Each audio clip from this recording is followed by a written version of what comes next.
নমস্কাৰ এই মুহূৰ্তত আহি পৰিছে সন্ধিয়াৰ কেইবাটাও গুৰুত্বপূৰ্ণ খবৰ। আজি হৈছে 7 অক্টোবৰ। লাখ লাখ মহিলাৰ একাউণ্টত অসমৰ মুখ্যমন্ত্ৰী ডক্টৰ হিমন্ত বিশ্ব শৰ্মাক সোমাই দিব টকা। আত্মগত মহিলাৰ বাবে এটা ভাল খবৰ। আৰু পিএম কিষাণৰ টকা পৰা একাউণ্টত সোমাইছে নে নাই নিশ্চয় কমেণ্ট কৰি জনাব। আৰু যদি আপুনি পিএম কিষাণৰ টকা পোৱা নাই তেনে ক্ষেত্ৰত নিশ্চয় আপুনি কমেণ্ট কৰি জনাবলৈ নাপাহৰিব। লগতে অৰুণোদয় আঁচনিক লৈ অসমৰ মুখ্যমন্ত্ৰী ডক্টৰ হিমন্ত বিশ্ব শৰ্মাৰ বৃহৎ ঘোষণা। লগতে যিসকল ব্যক্তি এতিয়ালৈকে ৰেচন কাৰ্ডটো আবেদন কৰিব পৰা নাই সেইসকল ব্যক্তিয়ে অতি শীঘ্ৰে ৰেচন কাৰ্ডটো আবেদন কৰক। মাজত মাত্ৰ কেইটামান দিন বাকী আছে, তাৰ পিছতে বন্ধ হৈ পৰিব ৰেচন কাৰ্ডৰ আবেদন। লগতে কেইবাটাও ৰাজনৈতিক খবৰৰ লগতে ৰাজনৈতিক খবৰ যুগুত কৰা হৈছে আজিৰ দিনটোত। গোটেই অসম তথা ভাৰতৰ বিভিন্ন প্ৰান্তৰ পৰা যুগুত হৈছে কেইবাটাও ডাঙৰ খবৰ। এনেবোৰ খবৰ নিতৌ পাই থাকিবলৈ চেনেলটি ছাবস্ক্ৰাইব কৰি ভিডিঅ'টো এটা লাইক কৰিবলৈ নাপাহৰিব। আজিৰ আমাৰ প্ৰথম গুৰুত্বপূৰ্ণ খবৰ হৈছে অসমবাসীৰ বাবে এখন ডাঙৰ খবৰ। অৰুণোদয়ৰ লাখ লাখ মহিলাৰ বাবে এটা ভাল খবৰ। এই মাহৰ 10 তাৰিখে বহুতো অৰুণোদয়ৰ হিতাধিকাৰী নাপাব টকা। অসমৰ মুখ্যমন্ত্ৰী ডক্টৰ হিমন্ত বিশ্ব শৰ্মাই নিৰ্বাচন কৰিব এখন নতুন পদ্ধতিতে। 37 লাখ মহিলাই লাভ কৰিব 1250 টকাকৈ।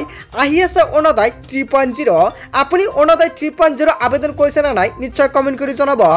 অৰুণোদয় আঁচনিক লৈ হিমন্ত বিশ্ব শৰ্মা চৰকাৰৰ ডাঙৰ সিদ্ধান্ত। অৰুণোদয় 3.0 সন্দৰ্ভত পৰ্যালোচনা বৈঠকত মিলিত হ'ল অসমৰ মুখ্যমন্ত্ৰী ডক্টৰ হিমন্ত বিশ্ব শৰ্মাই।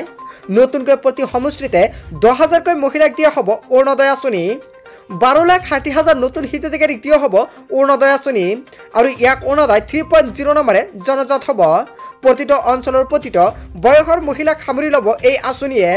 যোগ্য হিতাধিকাৰী চিনাক্ত কৰিবলৈ ৰাজ্য চৰকাৰে গ্ৰহণ কৰিছে ব্যৱস্থা। অৰুণোদয় 3.0 বাবে নতুনকৈ আবেদন কৰা সকলৰ একাউণ্টত চৰকাৰে সোমাই দিব 1 ফেব্ৰুৱাৰীৰ পৰা আপোনাৰ একাউণ্টত টকা।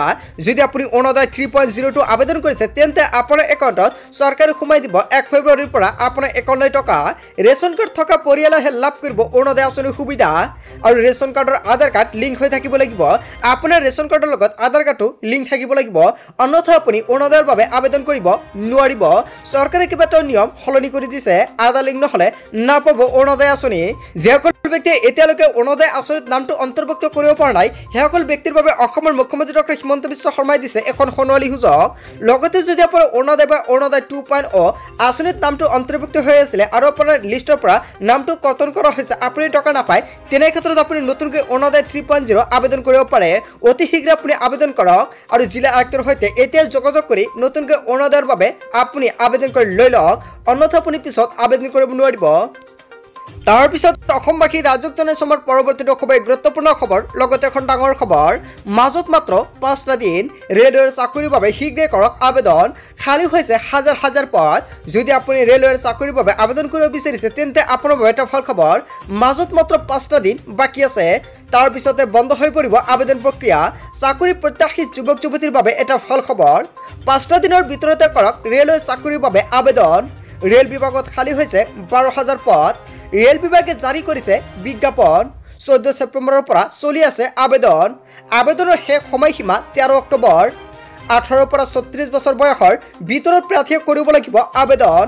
টিকট ছুপাৰভাইজাৰ, লগতে ষ্টেচন মাষ্টাৰ, জুনিয়ৰ একাউণ্ট, লগতে এছিষ্টেণ্ট, টাইপিষ্ট আৰু এইসকল ব্যক্তিয়ে কৰিব পাৰিব আবেদন। কেৱল ইয়াই নহয়, ছিনিয়ৰ ক্লাৰ্ক, টাইপিষ্ট, লগতে জুনিয়ৰ ক্লাৰ্কৰ বাবে খালী হৈ পৰিছে পদ।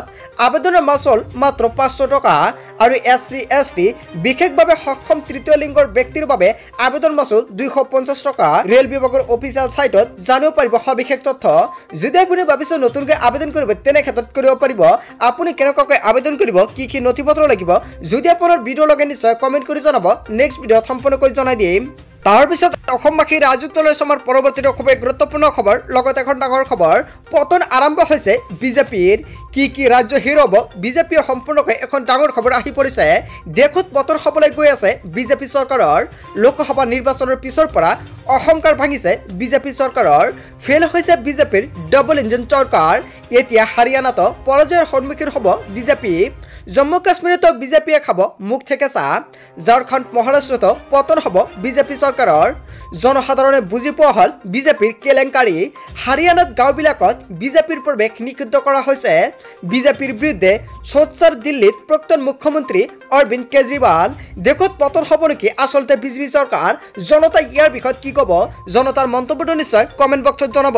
তাৰপিছত অসমবাসী ৰাজ্যত জনাইছে আমাৰ পৰৱৰ্তী খুবেই গুৰুত্বপূৰ্ণ খবৰ লগতে এখন ডাঙৰ খবৰ আত্মসহায়ক মহিলাৰ একাউণ্টত 10,000 টকা কেতিয়া সোমাই দিব অসমৰ মুখ্যমন্ত্ৰী ডক্টৰ হিমন্ত বিশ্ব শৰ্মাই প্ৰতিগৰাকী লাখপতি বাইদেউৰ বাবে এটা ভাল খবৰ অসম চৰকাৰৰ ঘোষণা অনুযায়ী আত্মসহায়ক মহিলাসকলক চৰকাৰে প্ৰদান কৰিব 10,000 টকা আৰ্থিক দিশত সবল কৰাৰ উদ্দেশ্য প্ৰতিজন মহিলা সদস্যসকলক 10,000 টকা প্ৰদান কৰিব চৰকাৰে লগতে অসমৰ মাননীয় মুখ্যমন্ত্ৰী ডক্টৰ হিমন্ত বিশ্ব শৰ্মা ডাঙৰীয়াই এখন মিটিঙত কোৱা অনুযায়ী যিসকল আত্মসহায়ক মহিলাসকলে 17 ছেপ্টেম্বৰ তাৰিখে অমৃত বৃক্ষ আন্দোলন আঁচনিৰ গছপুলি ৰোপণ কৰি অফিচিয়েল ৱেবছাইটত চেলফি আপলোড কৰিছে সেইসকল আত্মসহায়ক মহিলাৰ সকলে ডাইৰেক্ট 10,000 টকা পোৱাৰ আঁচনিত অন্তৰ্ভুক্ত হৈ পৰিছে বুলি মন্তব্য কৰিছিল অসমৰ মুখ্যমন্ত্ৰী ডক্টৰ হিমন্ত বিশ্ব শৰ্মাই আৰু সেইসকল মহিলাক অসম চৰকাৰৰ ফৰ্ম প্ৰদান কৰি ইতিমধ্যে জমা ল'লে আপুনি আত্মসহায়ক ফৰ্মটো যদি জমা দিছে তেন্তে আপুনি নিশ্চিত থাকক আপোনাৰ একাউণ্টত সোমাব 10,000 টকা এতিয়া গোটৰ মহিলাৰ ফৰ্মসমূহ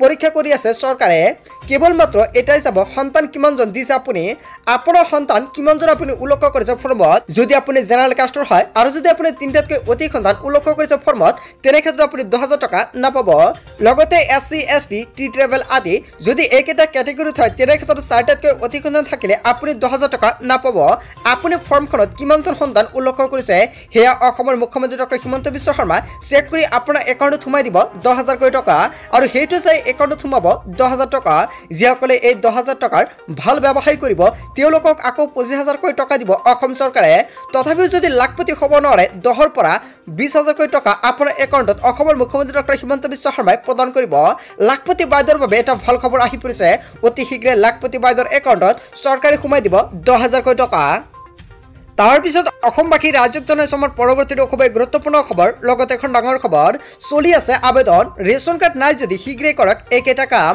অন্যথা আপুনি পৰিব ডাঙৰ বিপদত ৰেচন কাৰ্ড নথকাসকলে চৰকাৰে দিছে এটা ভাল খবৰ ৰাজ্যত চলি আছে নতুনকৈ ৰেচন কাৰ্ডৰ আবেদন দৰিদ্ৰ সীমাৰেখাৰ তলত বসবাস কৰা প্ৰতিটো পৰিয়ালে লাভ কৰিব ৰেচন কাৰ্ডৰ সুবিধা 19,92,167 গৰাকীলৈ ৰেচন কাৰ্ডৰ সুবিধা প্ৰদান কৰিছে চৰকাৰে আবেদনকাৰীৰ পৰিয়ালৰ বাৰ্ষিক আয় হ'ব লাগিব 4 লাখ টকাতকৈ কম চৰকাৰী চাকৰিয়াল নথকা পৰিয়ালে লাভ কৰিব ৰেচন কাৰ্ড বিনামূলীয়া ৰেচন কাৰ্ডৰ লগতে লাভ কৰিব বিনামূলীয়া বীমা সেৱা ৰেচন কাৰ্ড থকা প্ৰতিটো পৰিয়ালৰ মহিলাই পাব অৰুণোদয় আঁচনিৰ সুবিধা 15 অক্টোবৰৰ ভিতৰতে দাখিল কৰিব লাগিব আবেদন পত্ৰ অন্যথা আপুনি নাপাব আবেদনৰ বাবে বাধ্যতামূলক হ'ব আধাৰ কাৰ্ড ৰেচন কাৰ্ডৰ আবেদনৰ বাবে প্ৰয়োজনীয় কি নথিপত্ৰ আপোনাৰ প্ৰয়োজন হ'ব আধাৰ কাৰ্ড ভোটাৰ কাৰ্ড বেংক একাউণ্টৰ সবিশেষ তথ্য লাগিব পৰিয়ালৰ সকলো সদস্যৰ ফটো বা ঠিকনাৰ প্ৰমাণপত্ৰ আৰু কৰ পৰা সংগ্ৰহ কৰিব আবেদন পত্ৰ pds.assam.gov.in পৰ্টেলত উপলব্ধ হ'ব আবেদন পত্ৰ সংশ্লিষ্ট জিলা মহকুমা খাদ্য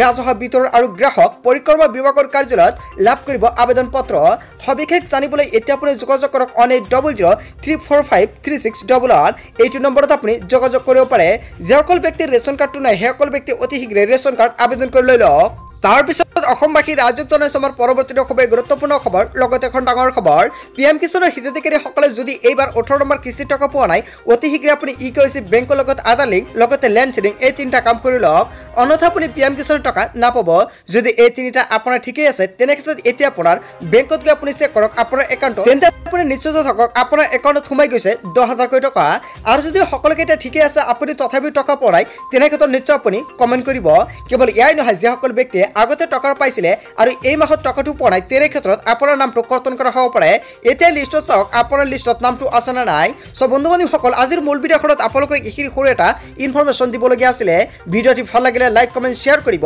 সো থেংক ইউ ফৰ ৱাচিং ফুল ভিডিঅ'